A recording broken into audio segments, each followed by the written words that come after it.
Well, I think it's safe to say that unless you're a nudist, we all get dressed in the morning. So in today's video, I'm going to be sharing with you 3 of the most life-changing principles that can help guide us to having a more simplified, clutter-free closet and also help us really enjoy the outfits that we are wearing. That stuff don't own me. Oh, I'm finally free.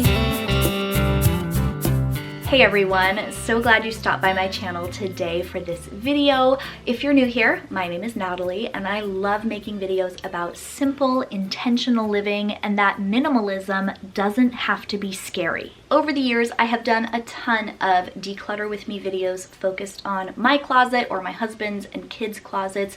It's some of my favorite videos to make on this channel because I love getting this space cleaned up and sharing it with you guys. But in this video, I'm just going to be sharing with you 3 main mindset shifts and things that are quick to remember when you're looking at your closet, either if you're going to be decluttering and culling your wardrobe or if you're looking to add things to your wardrobe. I went over on my Instagram and asked you guys to send in some questions that you have regarding clothing, wardrobes, organization, or something around that topic. So be sure to stay tuned for the little Q&A toward the end. And if you want even more decluttering and minimalism or organization inspiration for your closet, then I'll have a playlist linked in the description box, part of the Clutter-Free January challenge started by Dawn from The Minimal Mom. Last week, I worked on our kitchens and shared with you some videos surrounding that topic. And today we're in our closets and I am going to be sharing with you these things that can really shift your mind and help make organizing and keeping a tidy closet possible. So welcome to my closet. This is my half in this cubby. My husband has the same amount of space over on his end. Not a walk-in closet, not huge by any means, but it's the perfect amount of space for what I do store in here. And believe it or not, between my husband and I, we got rid of over 90% of the clothing that we had this time last year. The first mindset shift that I go to in my brain when I see that I have too much or when I'm tempted to buy some more is quality over quantity. Think about it from this perspective. Many of us, most of us probably actually have a minimalist or like a capsule wardrobe when you consider the things that you reach for day after day, week after week. But we have such a quantity of other clothing items surrounding those core wardrobe pieces that are just filler and that are basically a distraction from us being able to pick out and put outfits together with the things that we actually love and use on a regular basis. Now, I am not here to tell you what quantity of items you personally should have in your wardrobe. We are all different. We have different lifestyles, different body shapes, different interests and hobbies and things that we do that we need to wear clothing for. However, when it comes to this idea of quality over quantity, I can say that for everyone, the quality of your items, not just the physical quality, but the quality of outfit that you can put together for yourself using the things that you have in your closet is so important. Now, when we are talking about the physical quality of a piece, like a good quality item, I just want to bring to your attention that a higher price tag does not always equal high quality. Case in point, this sweater that I'm wearing right now, I thrifted it 5 or 6 years ago. I've worn it in so many videos. You guys have seen this so many times. This year, I bought a beautiful cashmere sweater from Nordstrom, and it definitely had a heftier price tag than the $2.78 that I spent on this sweater. However, I've reached for it 1 or 2 times because it is uncomfortable and one of the seams started to unravel. So that higher price tag, again, it does not equal good quality. What does equal good quality is the fact that I reach for this sweater time and time again, not just because it looks cute or because I feel comfortable in it, but it is an absolute staple in my wardrobe. Repeat after me, more pieces doesn't equal more options. We've all fallen into this trap. You find a t-shirt that you love from Old Navy and it comes in 6 different colors, and so you buy all 6 different colors in your size because you love it so much, and then you end up only wearing 1 or 2 of those shirts. You buy all of those pieces thinking it's going to give you more outfit options and make it easier for you to get dressed in the morning, but you end up passing over all of the extras and go to your core pieces every single time. Quality over quantity is the biggest lesson that I have learned. It sounds so simple and we've heard it 100 times before. Your grandma has probably said this to you, but it is the biggest lesson that I have learned when putting my collection together, whether it's when I'm decluttering or when I'm walking through a store looking for something specific. Along the same lines of more pieces doesn't equal more options is this idea of versatility over variety. And this is the second guiding principle that really helps me when I am putting together my wardrobe. You know, you might hear the word versatility and your mind goes back to all of those capsule wardrobe videos that you have seen here on YouTube, which I think a capsule wardrobe is a great idea if it works for you. I've tried it out in the past. I might try it in the future. So far, it hasn't been the best option for me. However, one of the best things that I've learned by watching those videos or kind of trying it out for myself is the fact that versatility can be a game changer for your wardrobe, for the collection of clothing that you have, and it really goes against this idea of having a lot of options and a lot of pieces to give yourself variety. I have to ask myself, I think about, why would I want variety? Is it for myself? Is it so that I can feel cute in my clothing and be like, ooh, I'm wearing something different than I did last week. Aren't I cute? Or is that need or that desire for variety to please other people?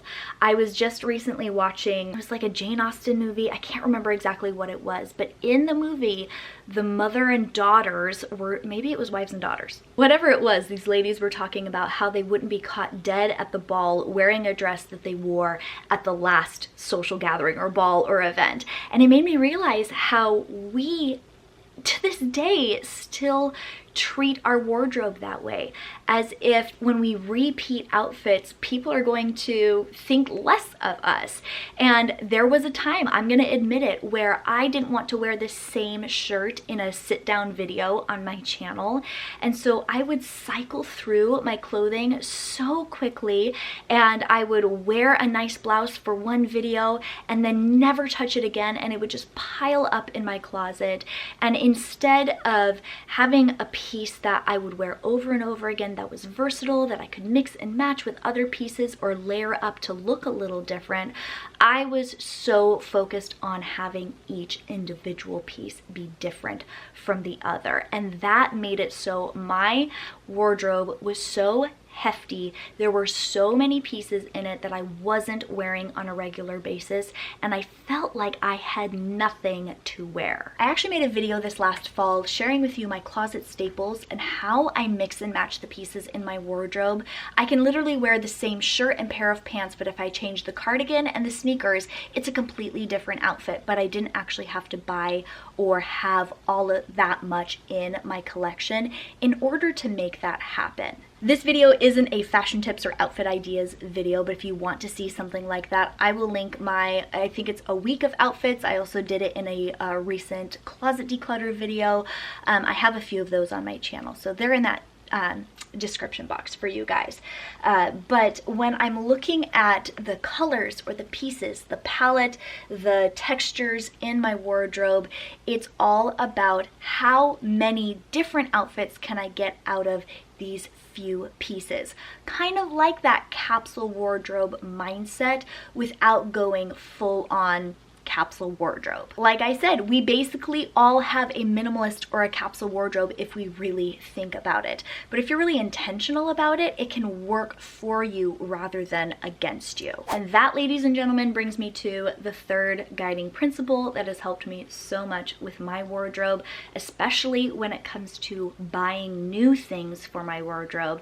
And it's this idea of being intentional over impulsive. There are so many memes about walking through the aisles of Target and, oh, I went to Target to buy toilet paper and bananas and I ended up with a $300 haul of new clothing and housewares that I don't need.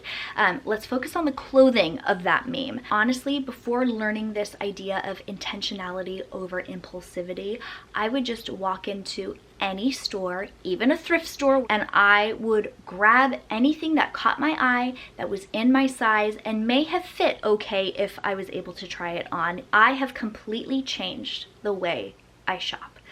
It's been a long time since I've even gone shopping, and we are coming out of the holiday season.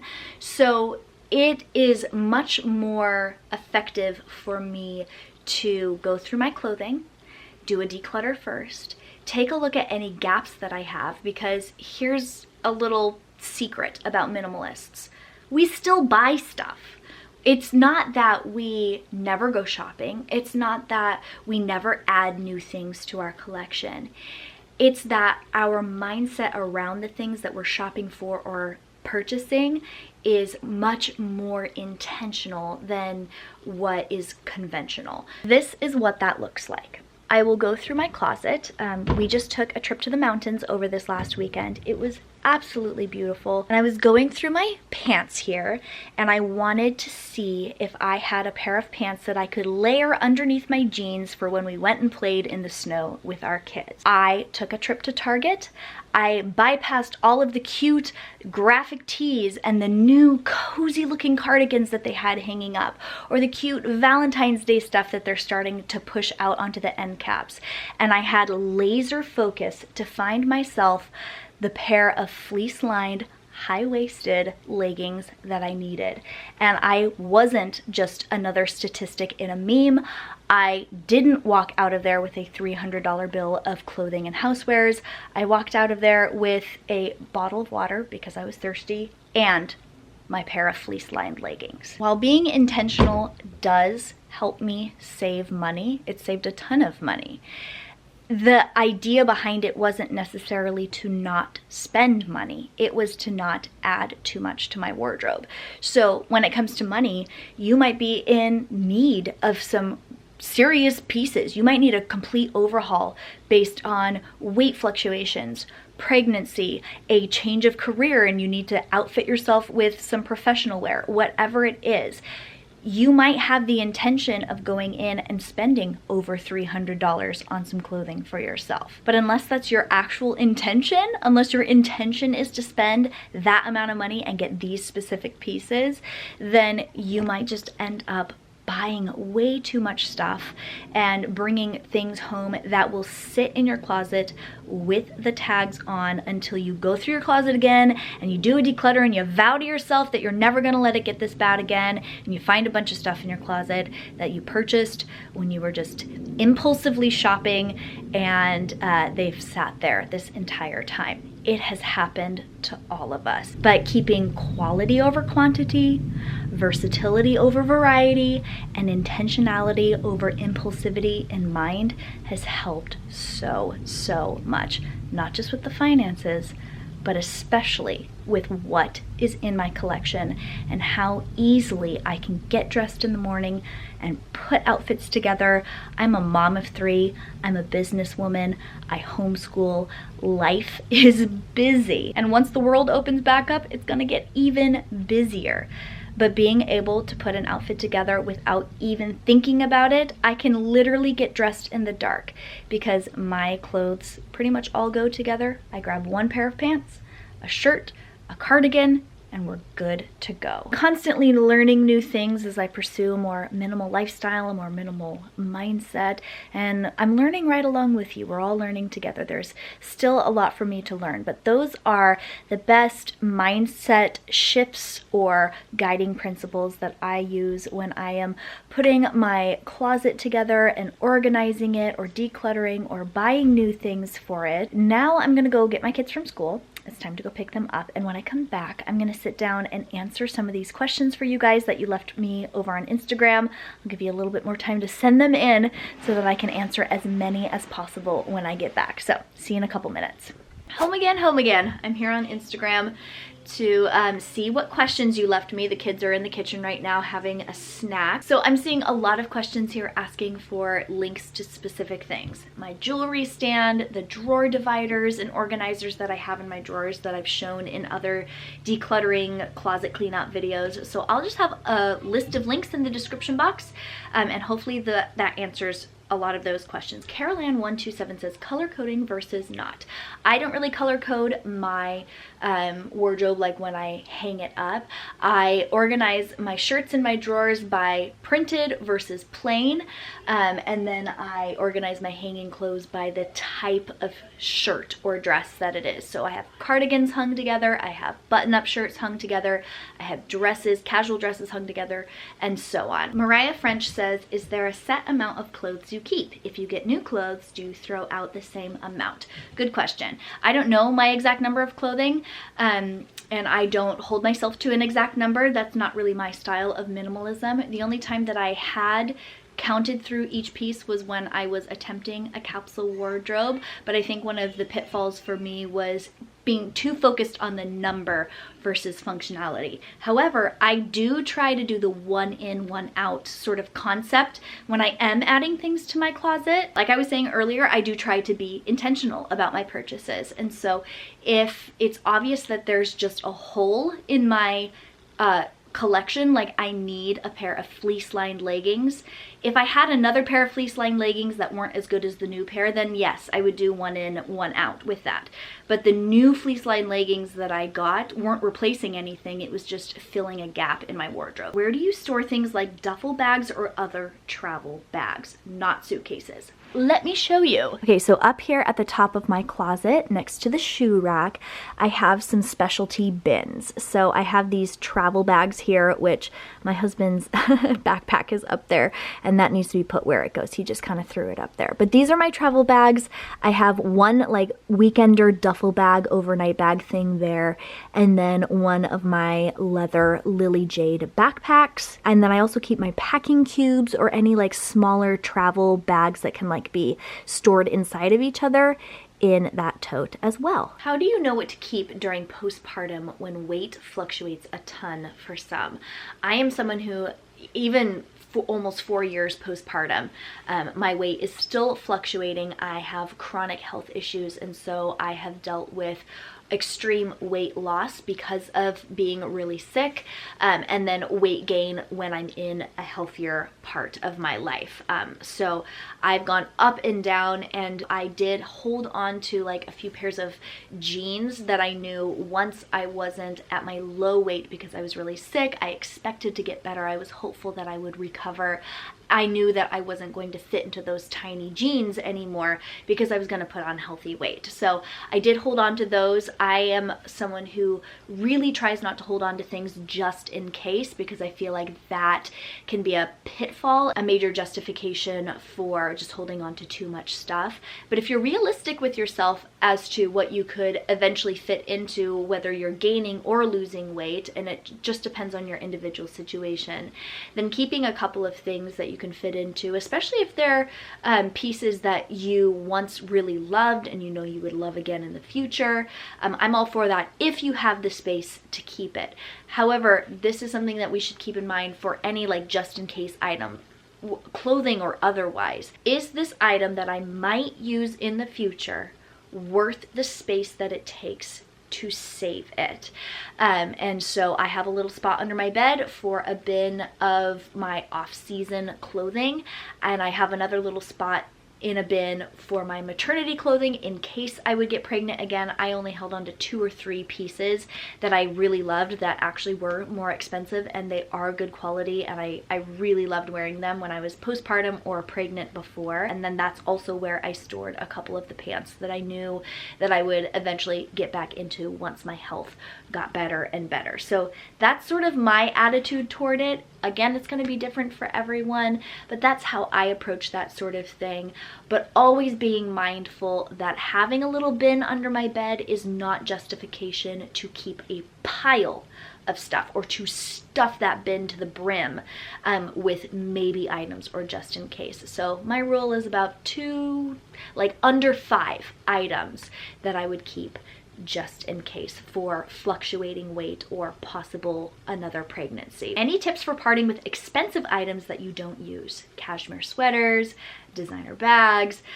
Like I said, I had a cashmere sweater earlier in the season that didn't end up working for me, and oh, it hurts. And I actually think I saw a video by my friend Sarah Therese. She was talking about, what did she call it?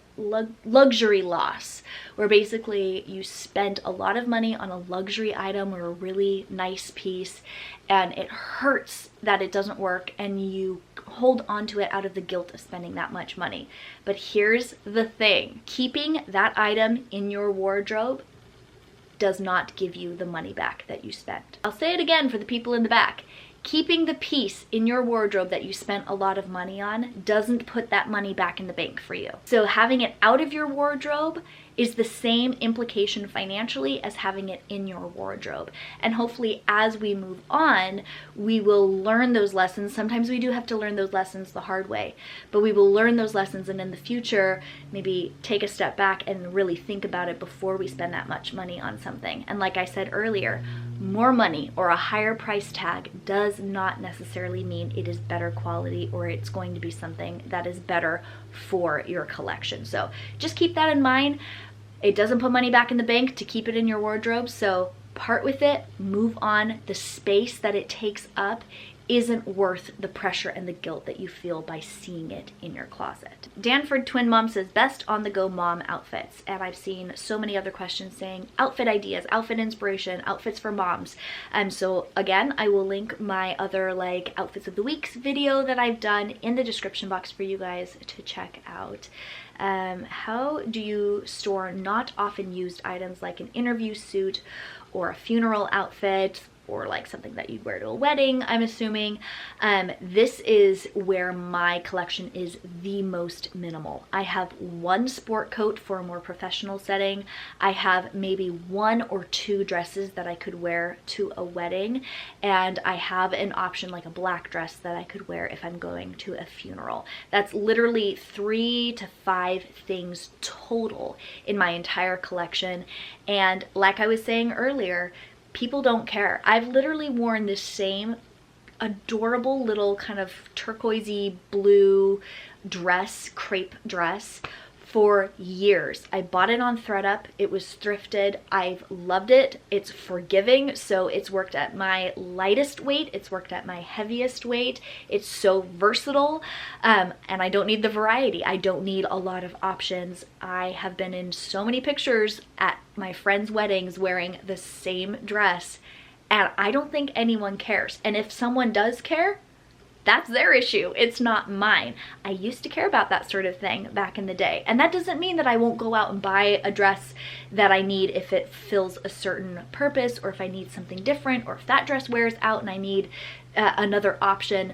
But it's just to say that having a smaller collection and having like a very minimal collection of formal wear for my specific lifestyle totally works for me. Any duplicates of clothes? Example, the same style of jeans, just a different color, etc.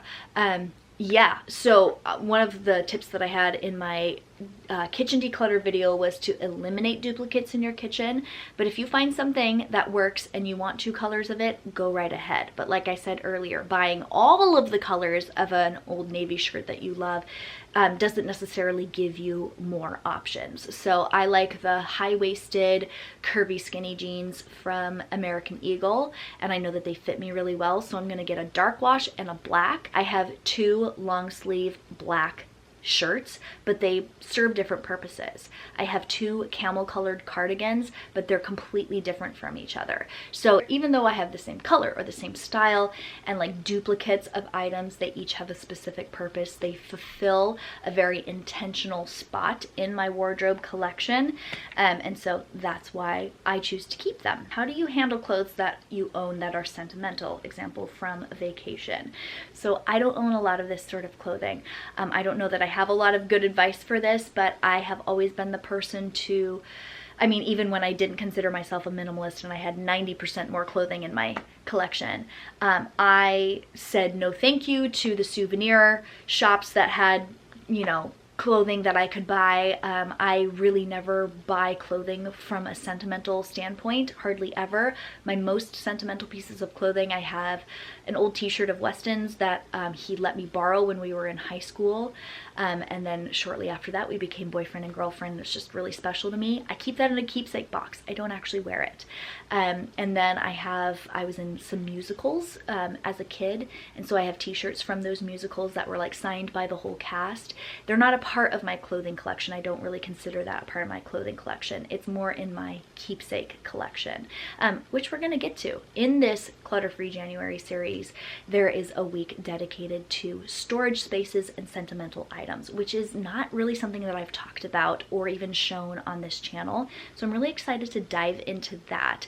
But as far as like sentimental clothing pieces go, I have probably less than 5 of those pieces, including the shoes that I wore at my wedding, like these little flats that I wore, and they're in a keepsake box, but I don't keep them part of my collection. And I think the biggest tip that I have is to just not acquire those things, to say no to the merch and the stuff that you're given or that you could buy on vacation, and opt for something different. When I'm on vacation, I get postcards because those are really easy to store, and I get Christmas ornaments because those are really fun to bring out and put on the Christmas tree, and they don't take up a lot of room to store. But more on the sentimental items in that video coming up in a couple of weeks. And as I'm scrolling through here, a lot of questions about specific links to things like drawer organizers and jewelry boxes and stuff like that. So again, those links are in the description box, but I think that's all I have time to answer today. I didn't get to all of these questions. There's a lot of them. So I am going to head over to my Instagram, and later on this week, I will be sharing maybe a live Q&A session, or maybe just like answering these questions in my stories. We'll see what I'm able to do, but if you want to hear some more answers to your questions, then definitely follow me over on Instagram. And a lot of these questions, if I didn't answer them in today's video, then they might get answered for you in the other videos in this Clutter-Free January collab, where it's over 20 YouTubers are participating in this challenge, where we're getting our houses under control, category or room by room at a time. So be sure to follow that playlist that I have linked in the description box. Thanks again to Dawn from The Minimal Mom for asking me to be a part of this collab. It's really fun. And hello to all the new faces who are stopping by my channel because of it. I'm very, very blessed to have you along. I would love it so much if you would subscribe to my channel. And I just want you to remember this. And I said this at the end of my kitchen tips video. I am not perfect. I have 90% less clothing than I did this time last year, but I still struggle with FOMO. I still struggle with saying no to the sales and to acquiring new things. This is a journey. We're all on a journey. There's progress to be made, and any progress is still progress, even if it's really small. So even if today, like after you watch this video, if you just go in and declutter your sock drawer, or you go and you weed through your huge collection of cardigans, it might not make the biggest difference in the world. It might not look like 90% less clothing and be like this wowsy before and after, but it's still progress, and it's still the next step toward a goal that can help you feel more in control, can give you back a ton of time, and can also help you feel more confident in the stuff that you choose to keep and the stuff that you are wearing on a daily basis. So I hope this video was encouraging. Thank you so much for spending a little part of your day here with me on my channel. Be sure to say hi to the other YouTubers in this collab. Go comment over on their videos and tell them that Natalie sent you. Let me know in the comments if you have any other closet decluttering or organizational tips and tricks to share with everyone else. I would love to read those. Thanks so much for watching today's video, and I'll catch you later. Your rules don't apply to me, no. I blow away all the pressure, measure.